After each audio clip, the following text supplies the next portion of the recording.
3 چیز باید برای خدا: یکی نذر، یکی قربانی، یکی قسم. هیچ احدی از مسلمان حق نداره به غیر خدا قسم بخوره.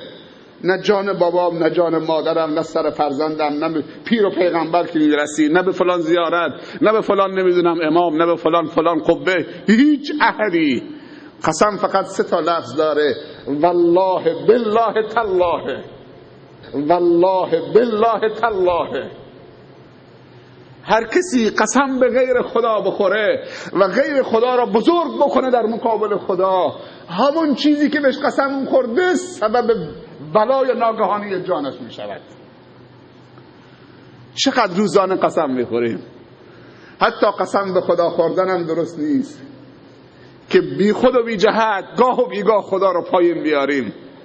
پارچه میخواد بزنه، خدا وکیلی که متر این قدره، جنسش اعلاست، حالا مارکش عوض کرده. کفش میخواد بفروشه، خدا رو میاد پایین. قسم به غیر خدا شرک است.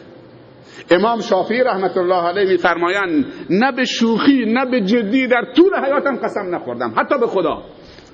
قسم کسی میخوره زیاد که شخصیت نداره، کسی حرفش قبول نداره، تو جامعه وجهه نداره، ضعیفه. حتی قسم به خدا خوردن کار کسانیه که انسانهای ضعیف و دروغگو و بی شخصیتن. انسانهایی که شخصیت دارن حتی به جدی هم قسم نمیخورن، به خدا هم قسم نمیخورن.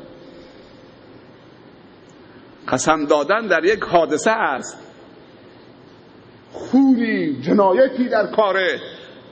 قاضی میطلبه طرف و میاره روز جمعه، اول نصیحتش میکنه: اعتراف بکن قسم نخور، بذار کل زندگیت بره دنیات بره، قسم نخور.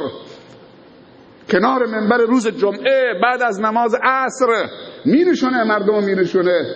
اگر نصیحت ها رو قبول نکرد اون وقت قسمش میده، عاقبت قسم هم بهش میگه. 3 کارم باید از خدا طلبید: یکی فرزند، یکی شفا، یکی هدایت.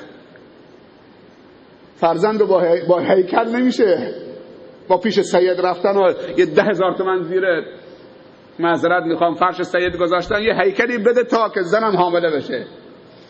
با گل خوردن نمیشه، با قند خوردن نمیشه، باید خواست خدا باشد.